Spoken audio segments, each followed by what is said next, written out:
성실납세자가 되고픈 남자 이데일리 성문재입니다. 온 국민의 세금 지식을 쑥쑥 올려드리기 위해서 항상 노력하는 조중식 세무사입니다.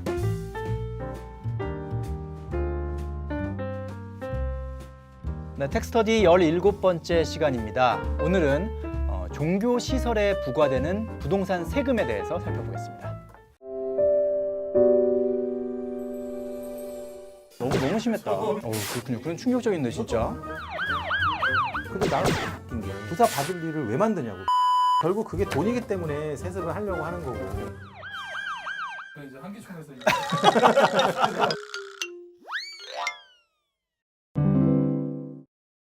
네, 최근 1, 2년 사이에 서울 집값, 땅값 엄청 많이 올랐고 또 지금도 오르고 있는데 이런 종교 시설에 대한 부동산 세금, 그러니까 보유세, 재산세도 있고 종합부동산세도 있을 텐데 종교인들도 이런 세금 부담이 많이 늘었을까? 이런 갑자기 궁금증이 들더라고요. 최근에 종교인 과세 이런 게 좀 이슈가 엄청나게 됐었는데요. 이슈가 됐죠. 이슈가 됐던 거는 사실 종교 시설이 아니라 종교인, 그렇죠. 성직자에 대한 세금 문제였는데 종교와 관련된 어떤 재산이나 사람에 대해서는 세법이 너무나도 지금 관대한 어떤 기준을 적용을 하고 있어요. 그래서 그냥 거의 세금 안 낸다라고 보면 됩니다. 그래서 특히 이제 교회들이 많이 보이긴 해요. 땅이랑 건물을 가지고 있잖아요. 취득을 할 때 취득세도 한 푼도 안 내고요. 원칙적으로 재산세도 내지 않습니다. 재산이 많으신 분이 또 종교 아주 독실하고 이런 분이 이렇게 증여해 줄 수도 있어요. 우리 교회 이 땅에다 교회 지어라. 증여해 줄 수도 있는데 원칙적으로 이런 종교시설은 비영리 단체거든요. 비영리 법인인데 비영리 법인이 이렇게 무상으로 어떤 재산을 받으면 원칙적으로는 증여세를 내요. 비영리 법인이 받아도 증여세를 원래는 내야 되는 건데 이렇게 공익법인에 해당이 되거든요. 종교단체도. 그런 경우에는 증여세도 또 면제가 되고 있어요. 그러니까 취득세, 재산세, 증여세 전부 다 일단은 면제가 되고 있는데요. 그러니까 부동산 관련 세금은 거의 안 낸다 이렇게 생각하면 되겠네요. 부동산을 취득해서 거기에다가 교회가 카페를 하나 차려가지고 카페를 한다 그러면 또 안 되겠죠. 그런 것까지 해주진 않아요. 그런 거 있잖아요. 그러니까 요새 교회 1층에 조그맣게 있는데 그 얘기는 제가 잠시 뒤에 잠깐 좀 말씀을 드리고요. 종교 본업이라고 하면 또 별로 안 좋아하시죠. 어쨌든 본래의 목적, 성교라든지 종교 교화 이런 본래의 목적에 사용하지 않으면 당연히 이런 혜택을 주지는 않지만 본래의 목적으로 쓰이기만 하면 혜택을 받을 수 있고요. 그다음에 취득을 한 다음에 바로 내일까지 바로 교회 예배당으로 써야 된다 이런 건 아니고요. 3년 이내만 쓰면 돼요. 취득하고 3년 이내만 본래 종교 건물을 새로 쓰면. 지은다면 짓는 시간도 걸릴 거고 인테리어도 하고 그리고 다 지어진 거 취득했어도 3년 이내에만 쓰면 돼요. 그래요? 다 지어진 거를 취득해도? 3년 이내에만 본래 목적에 쓰이면 그 부동산에 대해서는 취득세나 증여세도 마찬가지고요. 공짜로 받았다면 이런 세금들이 다 면제가 되고 있습니다. 혜택이 너무 많아요. 너무 많은데 요건을 두고 있잖아요. 명확히 종교 목적에 원래의 목적에 쓰이는 거에 대해서는 이제 세금을 안 매기겠다. 종교 목적에 쓰이는 부분만 세금을 안 내면 되는데 이제 그렇지 않은 경우도 많이 사실 있어요. 이제 말씀하신 게 그런 카페 1층에 이제 또 큰 교회 같은 데들은 1층에 이제 카페 같은 거 어쨌든 매출이 발생하고 할 텐데 교회에서는 그렇게 얘기하겠죠. 이거 신도들 복지 차원 아주 저렴하게 우리 이제 거의 안 남기고 한다라고 얘기를 하겠지만 그렇게 싸지 않더라고요. 그게 물론 비싸지는 않지만 그 정도 하는 카페들이 워낙 많으니까 요즘에. 그래서 제가 보기에는 그 부분은 수익 사업으로 봐야 되는 게 맞는 것 같아요. 그래서 재산세나 취득세나 이런 것뿐 아니라 부가가치세, 소득세, 법인세겠죠. 부가가치세나 법인세도 당연히 내야 되는 게 맞는 것 같은데 그게 좀 내야 되는 게 맞는 데는 이제 세무사님의 생각인데 실제 현실은 지금 어떻게 안 내죠? 안 내고 있네요. 대부분 안 내고 수익이 있고요. 발생해도 특히 부가가치세 문제는 왜 중요할 수 있냐면 그 교회 바로 옆에 개인이 하는 카페가 하나 있다고 생각을 해볼게요.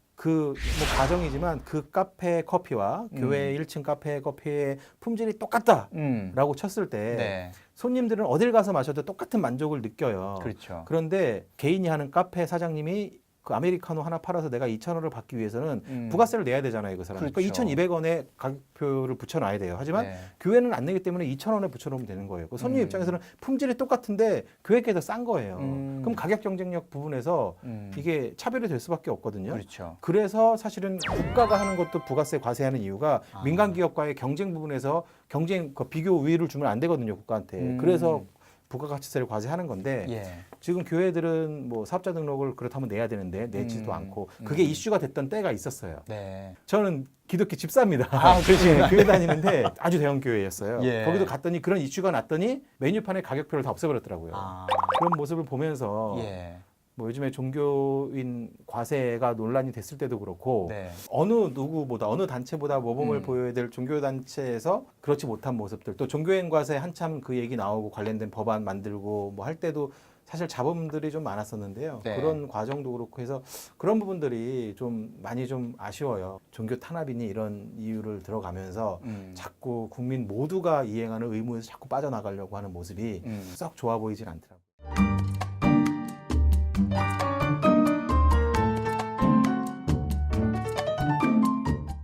모든 종교 단체들이 예. 똑같이 적용되고 있는 예, 지금 똑같이 상황인 동일하게, 거죠. 예. 완전히 면제가 예, 되고 있는 예, 상황인가요? 예. 종교가 본연의 목적을 생각한다면 뭐 혜택을 주는 게 나쁘진 않은데 네. 이렇게 그거에 대해서 비판적인 시각을 갖고 있는 국민들도 많잖아요. 네. 그러니까 그거는 결국은 종교 단체들이 좀 고민을 해봐야 되는 부분이죠. 왜 비판받아야 되는지. 그렇죠. 본인들이 정말 그 역할을 제대로 했다면 예. 사실은 뭐 헌금도 국민들이 알아서 막, 그러니까 신도들이 알아서 막 내주는 상황인데 네. 세금 헌금 내면서 막 뭐라고 비판하는 것도 어떻게 보면 안 맞잖아요. 결국은 그만큼 역할을 뭐 못했다라는 얘기도 될 수 있어요. 네. 이게 종교와 관련된 어떤 그 목적에 쓰이는 경우에 세금을 뭐 안 낸다라고 하는데 그러니까 그 부분도 되게 기준이 애매해요. 아까 이제 카페를 우리가 잠깐 얘기했지만 그 판례나 이런 사례 나온 거 보면은 목사님 사택 교회에 붙어 있는 거라면 뭐 그럴 수 있다고 치는데 교회는 어디 뭐 예를 들어서 뭐 종로에 있는데 네. 뭐 강남구에 있는 아파트에 목사님이 사신다. 그것도 비과세를 다 해주는 거예요. 아, 그래요? 예, 목사님이 거주하고 예, 있는 예. 그 그냥 주거 목사님이 시설에도 예, 거주하는 집이라고 해서 그냥 그 이유만으로 어. 그냥 그거는 교회 종교 시설이다라고 지금 계속 판단을 내리고 있는데 그것 그 마찬가지로 취득세, 보유세, 예. 그다음에 다 면제가 되고 있는 거죠. 그래서 정말 바람직한 뭐 제도인지에 대해서 네. 그렇다고 한다면 뭐 또 과도하게 다른 사람들에 비해서 네. 과도한 경제적 이익을 뭐 누릴 수밖에 없는 거고 좀 그런 부분이 좀 고민이 필요한 부분인 것 같아요.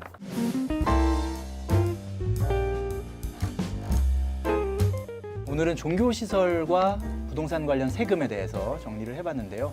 이 종교시설, 종교인에 대한 세금 문제 한번 깊이 고민해 봐야 할 시점인 것 같습니다.